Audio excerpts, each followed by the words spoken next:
Le nouvel ordre mondial, c'est la fin de l'étude des relations internationales depuis 1945. Donc on a vu qu'avec la fin de la guerre froide et surtout l'effondrement du bloc soviétique dans le chapitre précédent, les États-Unis apparaissent comme la seule vraie puissance mondiale. Et pourtant le modèle américain est de plus en plus contesté. Les conflits, au lieu de disparaître, sont amplifiés et surtout se sont multipliés sur les divers continents. Un nouveau problème occupe les esprits qui est la montée de l'intégrisme religieux islamique et le système multipolaire dans lequel nous vivons ne trouve pas de solution à ces conflits ou à la vague terroriste. Les Américains se posent comme les gendarmes de la planète pendant que tout le monde espère que l'ONU jouera ce rôle de façon plus neutre et plus intéressante. Quel est donc ce nouvel ordre mondial? Un monde plus que jamais instable. Les causes de cette instabilité. Après la guerre froide, le monde semble de plus en plus instable du fait des replis identitaires. Ceci provoque un réveil des identités culturelles avec un retour très fort de la religion et du nationalisme. Les langues régionales qui se développent en sont le reflet. En Europe, la Tchécoslovaquie, suite à un processus pacifique, se sépare ainsi entre les Tchèques, la République tchèque, et les Slaves, qui forment la Slovaquie. En revanche, la Yougoslavie, la multiplicité des ethnies entraîne un éclatement qui s'effectue dans la violence. Quand la Slovénie et la Croatie en 1991 proclament leur indépendance, le gouvernement fédéral intervient sous couvert de défendre les Serbes vivant dans ces États. Les forces serbes entreprennent la purification ethnique des régions qu'ils occupent et les Européens étant incapables de mettre fin au conflit, il faudra l'intervention de l'ONU. Ce sont les Américains qui imposeront la paix avec les accords de Dayton. En Afrique, les guerres civiles sont provoquées par le réveil des minorités ethniques. Malgré les espoirs nés de la signature de nombreux accords de paix à la fin des années 80, l'Afrique s'enfonce dans les guerres civiles aggravées par la pauvreté et la corruption des régimes autoritaires. Dans les années 90, la guerre des clans déchire la Somalie. Les affrontements entre populations côtières et ethnies de l'intérieur ruinent le Liberia. En 1992, la guerre reprend en Angola. En 1994, au Rwanda, les affrontements entre Tutsis et Hutus engendrent le génocide des Tutsis. 800 000 victimes et 2 millions de réfugiés. Au Zaïre, le maréchal Mobutu est renversé par Laurent-Désiré Kabila en 1997 qui rebaptise le pays République démocratique du Congo tout en déclenchant une véritable guerre civile qui perdure. Au Proche-Orient, l'islamisme vise à contrer la domination des Occidentaux et surtout des Américains.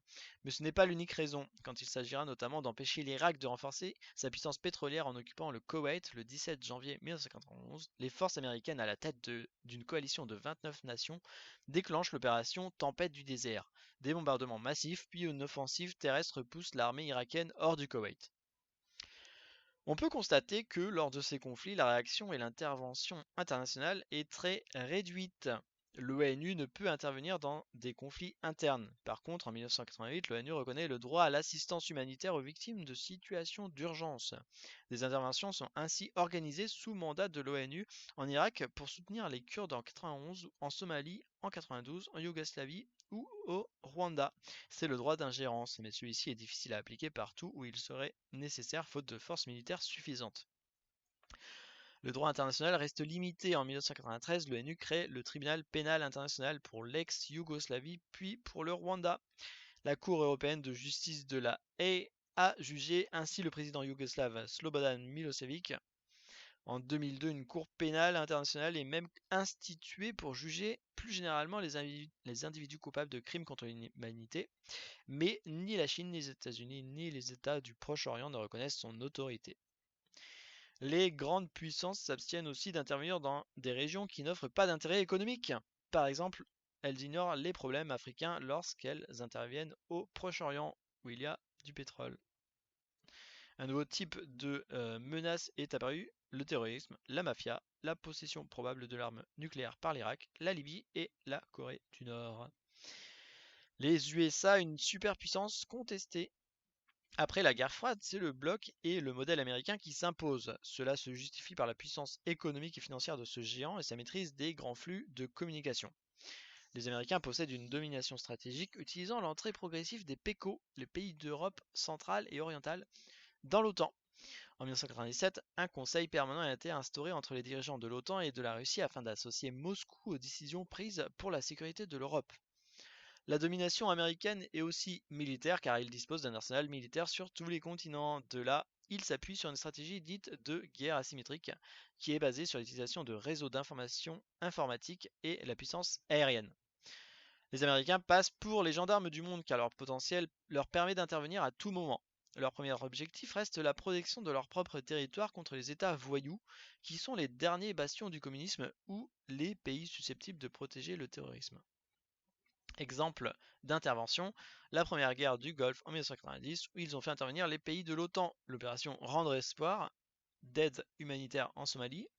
En 1994, les troupes américaines débarquent en Haïti pour y rétablir la démocratie.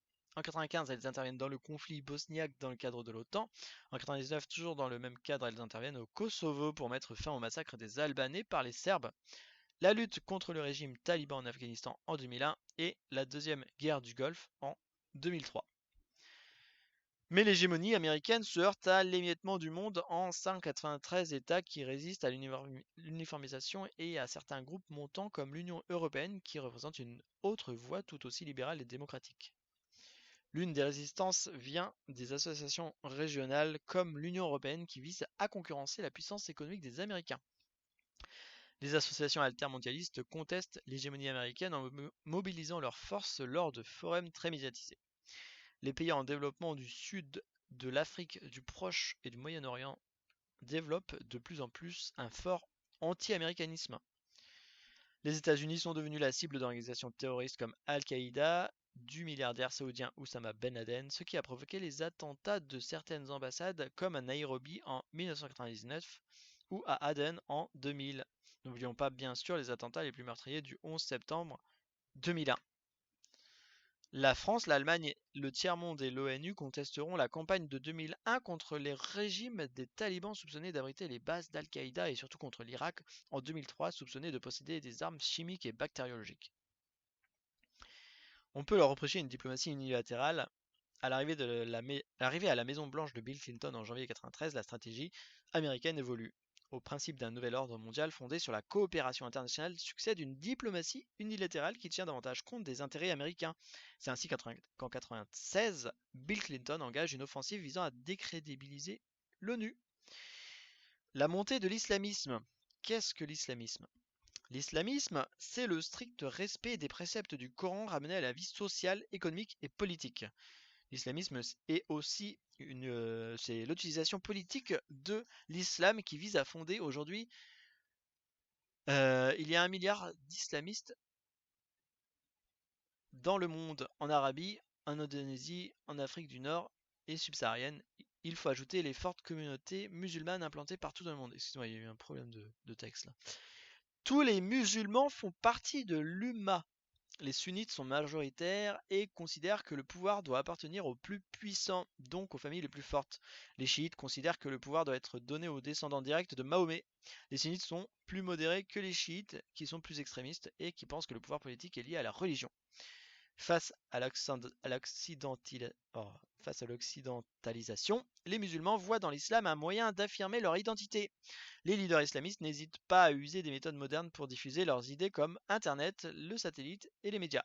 Le succès de l'islamisme est aussi le résultat de la corruption et de l'autoritarisme des régimes politiques. L'islamisme refuse la prépondérance occidentale et la mondialisation d'après le modèle américain. L'islamisme s'est développé en 4 vagues successives. En 1928, les frères musulmans en Égypte prônent une politique sociale et réformatrice qui glisserait la religion dans la société. Ils créent des associations humanitaires et éducatives. À partir de 1960, le mouvement se radicalise et vise le pouvoir politique. En 1981, le président égyptien Sadat est assassiné par les frères musulmans. En 1979, l'imam Khomeini s'empare du pouvoir en Iran et nomme les Américains et les Soviétiques des deux Satans. Avec cette révolution, c'est le début de l'islamisme politique qui impose une théocratie constitutionnelle où l'ayatollah guide l'État et où l'Assemblée et le président élu se chargent seulement d'appliquer ses orientations. En Afghanistan, des mouvements islamiques dans les années 1980 tentent de renverser le pouvoir communiste instauré en 1970. Les méthodes deviennent violentes. Les talibans prennent le pouvoir en 1988 et soutiennent le mouvement islamiste partout dans le monde. L'islamisme se diversifie, les mouvements agissent dans le domaine social, dans le domaine politique, comme en Jordanie où ils sont représentés au Parlement, en Turquie avec les islamistes modérés, Depuis 1990, de nouveaux mouvements naissent sous forme de réseaux terroristes. Ces réseaux concernent essentiellement des communautés islamistes qui ont quitté leur pays désœuvré et qui cherchent à affirmer leur identité. Ces mouvements n'ont pas de direction politique précise mais visent essentiellement l'Occident, désigné comme le Grand Satan. Les attentats du 11 septembre 2001 en seront la plus forte manifestation. 3 avions s'écrasent sur les tours jumelles du World Trade Center ainsi que sur une aile du Pentagone faisant 3000 morts. Les nouveaux conflits dans le monde. Le continent eurasiatique concentre l'essentiel des conflits des dernières décennies. C'est ce que les Américains appelleront l'arc des crises et qui en bloque la région allant des Balkans jusqu'au Pakistan. Cet arc de crise fait payer un lourd tribut, surtout aux civils, faisant même réapparaître la notion de crime de guerre. Dans les Balkans, les minorités slaves revendiquent leur indépendance, provoquant une guerre civile qui s'explique par le réveil nationaliste. Les conflits vont s'enchaîner en Yougoslavie à partir de 1991. Au nom de la purification ethnique, les populations civiles seront massacrées. En Bosnie, la guerre dure de 1992 à 1995, puis ce sera le Kosovo en 1998. L'Union européenne est très désunie dans ces conflits, notamment entre la France et l'Allemagne. L'ONU intervient sans trop de succès. En 1994, l'OTAN impose aux Serbes les accords de Dayton et la paix et l'OTAN interviendra aussi en 99 au Kosovo. Dans le Caucase, une mosaïque de peuples vit tout en connaissant une montée en puissance du nationalisme et du fondamentalisme religieux. Les Tchétchènes réclament leur indépendance, mais les Russes, craignant pour l'intégrité du territoire et surtout pour le pétrole, interviennent. En Afghanistan, en 1979, les communistes se sont emparés du pouvoir. Les soviétiques envahissent le pays pour soutenir ce régime. C'est la guerre civile et lorsqu'en 1989 les soviétiques quittent l'Afghanistan, la guerre civile redouble d'intensité. Les talibans prennent le pouvoir en 1997 et vont s'y maintenir jusqu'en 2001 avec l'intervention des Américains. Après la chute des talibans, la situation se normalise. Le Cachemire est revendiqué aussi bien par l'Inde que par le Pakistan et les deux pays possèdent l'arme atomique. Seule l'ONU arrive à maintenir la paix depuis 1949. L'Afrique est un continent particulièrement instable, les coups d'État sont permanents comme récemment en Côte d'Ivoire, l'opposition au Rwanda entre les minorités ethniques comme les Hutus et les Tutsis aboutit à des massacres et à des génocides. Ce sont les casques bleus qui interviennent ou les Américains et l'Europe en Somalie. Tous ces conflits constituent un véritable frein au développement de ce continent. Même en Algérie, c'est la guerre civile depuis 92 car le FLN, le parti unique au pouvoir, n'est plus capable de maîtriser la situation politique, économique et sociale depuis les émeutes de 98. Face à lui, le FIS propose une république islamique et agit dans la clandestinité sous forme de guérilla, commettant de nombreux assassinats de journalistes, d'hommes politiques, d'intellectuels ou de chrétiens.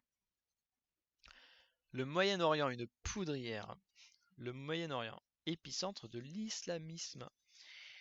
Le Moyen-Orient fait partie de l'axe des crises. C'est un enjeu important car c'est une zone de contact entre l'Afrique, l'Europe et l'Asie. C'est une voie de passage et une situation stratégique. C'est une région riche au point de vue des richesses en hydrocarbures. C'est une région constituée d'une mosaïque de peuples aux avis divergents et qui défendent chacun leurs intérêts. L'eau est un facteur de tension également. Les eaux de l'Euphrate sont partagées entre la Turquie, la Syrie et l'Irak, qui doit se contenter de peu et souvent d'une eau polluée. Le Moyen-Orient connaît le plus la montée en puissance de l'islamisme. Au Liban, en 1970 et en 1990, une guerre civile va opposer les chrétiens au sud aux islamistes du nord. Au nord, pardon. Les Israéliens et les Syriens vont soutenir l'un ou l'autre camp jusqu'à ce que la zone soit pacifiée par les casques bleus. Entre 1980 et 1989, c'est le conflit entre l'Iran et l'Irak qui tue jusqu'à ce que l'ONU et les soviétiques coordonnent leurs efforts pour obtenir un cessez-le-feu. La première guerre du Golfe débute lorsque l'Irak envahit le Koweït. Les Américains interviennent avec l'armée française et d'autres pays européens. La deuxième guerre du Golfe démarre en 2003. L'Irak est soupçonné de détenir des armes de destruction massive et de soutenir des mouvements terroristes. Le conflit israélo-arabe au cœur du problème. Au XIXe siècle, le sionisme se réveille. Ce mouvement défend la cause israélienne et revendique le retour de la diaspora juive en Israël. Le génocide juif entraîne la création de l'Israël en 1947 par l'ONU. Le partage de l'État est injuste et inégal. Jérusalem est revendiquée par les deux peuples, Israël et Palestine, puisque c'est l'ONU qui administre au départ. Un premier angle du conflit est celui du conflit entre Israël et les pays arabes. Les pays voisins défendent la cause palestinienne et se réunissent pour attaquer Israël. Israël est soutenu par l'Occident. En 1956, avec la crise de Suez, c'est la guerre avec l'Égypte et la victoire d'Israël. En 1967, avec la guerre des 6 jours, Israël occupe toute la Palestine ainsi que le Sinaï. L'ONU interviendra sans grand succès. En 1973, avec la guerre du Kippour, la Ligue arabe tente de suspendre Israël sans succès. Les pays arabes provoquent le choc pétrolier afin de sanctionner l'Occident qui soutient Israël. À partir du milieu des années 70, les tentatives de négociation se font sous l'arbitrage des Américains. Israël et l'Égypte signent la paix lors des accords de Camp David et de nombreux pays arabes reconnaissent l'existence de l'État d'Israël. Un deuxième angle du conflit est celui de la lutte directe entre Israël et la Palestine. Les Palestiniens remettent en cause dès 1947 le partage de la Palestine. La création de l'OLP marque le début de l'affrontement. Après la guerre des 6 jours, l'occupation des Israéliens sur le territoire palestinien amplifie le conflit. En 1970, les attentats touchent aux Jeux olympiques des athlètes palestiniens, puis en 1982, l'armée israélienne entre au Liban. En 1987, l'OLP fait appel à l'intifada, donc à la révolte populaire, et cherche à provoquer la réaction de l'Occident. Le rapprochement existe cependant puisqu'en 1981, la Palestine a reconnu l'État d'Israël, mais elle souhaite toujours un partage équitable. Malgré les accords d'Oslo qui disent que les forces israéliennes doivent quitter les territoires palestiniens, la paix s'enlise depuis 1995. De plus, en se rendant avec une impressionnante escorte policière sur l'esplanade des mosquées, au lieu de l'islam, le 28 septembre 2000, le général Ariel Sharon relance l'intifada. Son geste est perçu comme une provocation et il bloque le processus de paix déjà fragile. En réponse, les groupes paramilitaires du Fatah et une partie de la police de l'autorité palestinienne apportent alors leur soutien aux adolescents armés de pierre qui osent affronter l'armée israélienne. En 2001, cette droite israélienne très dure arrive au pouvoir avec le premier ministre Ariel Sharon, qui légitime sa politique d'implantation de nouvelles colonies dans les territoires occupés par la lutte contre le terrorisme menée par les États-Unis. Pourtant, à partir de 2003, il se tourne vers les négociations pour la recherche d'un nouveau plan de paix, la feuille de route. Ces récents graves problèmes de santé qui l'ont définitivement écarté du pouvoir vont-ils remettre en cause l'application de cette feuille de route? Le dernier rebondissement date du 26 janvier 2006 et du résultat des élections législatives palestiniennes, donnant la majorité au parti du Hamas et entraînant la démission du gouvernement traditionnel du Fatah. Le Hamas a une réputation sulfureuse puisqu'il réclame d'abord la destruction de l'État d'Israël, qu'il est une des branches des frères musulmans réputés pour leur intégrisme, qu'il est à l'origine de la première intifada et de nombreux attentats, leurs jeunes adhérents agissant comme des kamikazes. Cela s'explique par une autorité palestinienne insuffisante, surtout depuis la mort de Yasser Arafat, par un territoire palestinien trop morcelé, par la persistance des colonies israéliennes dans les territoires occupés, car le retrait d'Israël des territoires occupés a toujours été rendu difficile par la multiplication des colonies. Même quand Israël se retire, le statut des nouveaux territoires pose problème car les Palestiniens veulent un seul État palestinien souverain alors qu'Israël se contenterait d'une autorité palestinienne autonome. Par le refus d'Israël de rendre le plateau du Golan, ce qui crée une tension de frontière avec la Syrie, par l'autorité israélienne sur la ville de Jérusalem, par la question des réfugiés. 4 millions de personnes, soit la moitié de la population palestinienne, sont des réfugiés. L'ONU leur reconnaît le droit au retour avec compensation financière, mais si les Israéliens comprennent l'indemnité, ils redoutent ce retour, car la croissance de la population palestinienne est plus rapide que celle de la population juive, et ils craignent pour l'existence même de leur État. Les nouvelles mobilisations face au désordre mondial. Il est incontestable que malgré la tendance qui semblait se dessiner à la fin de la guerre froide, d'une volonté internationale de défendre la paix et donc d'abandonner la course aux armements, l'échec du désarmement est pourtant là. Dans les années 1990, les traités pour limiter ou au moins contrôler l'armement nucléaire s'étaient multipliés. START 1 et 2, Strategic Arms Reduction Talks, entre la Russie et les États-Unis, puis la reconduction du traité de non-prolifération des armes nucléaires, TNP, et finalement le traité d'interdiction totale des armes nucléaires, TICE. Et pourtant, en 2001, tout bascule. Les États-Unis se retirent du traité ABM sur la limitation des défenses antimissiles. Le Pakistan et l'Inde, qui depuis 1998 procèdent à des essais nucléaires, refusent de signer le traité de non-prolifération et la Corée du Nord, elle, en sort en 2003. Pour tous les autres États qui n'ont pas les moyens de se doter de missiles, on se doute qu'ils s'approvisionnent en bombes sales du côté de l'énorme stock que représente l'ex-URSS. Les stocks d'armes conventionnelles dans l'hémisphère nord restent impressionnants. Si l'OTAN et la Russie avaient prévu une réduction de ces armes en Europe, les attentats du 11 septembre 2001 ont relancé l'augmentation des dépenses militaires aux États-Unis.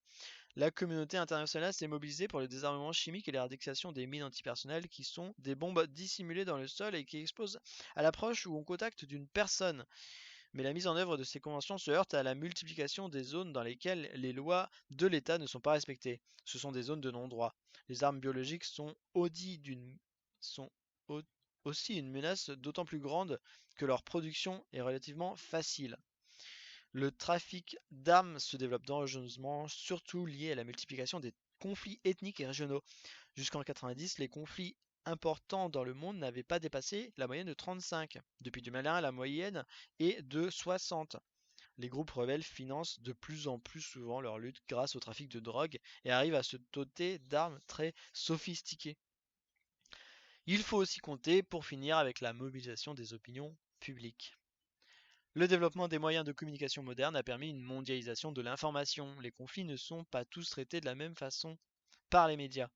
Si l'enjeu stratégique est important, le conflit est très bien couvert par les médias et les médias peuvent contribuer à une véritable mobilisation de l'opinion publique.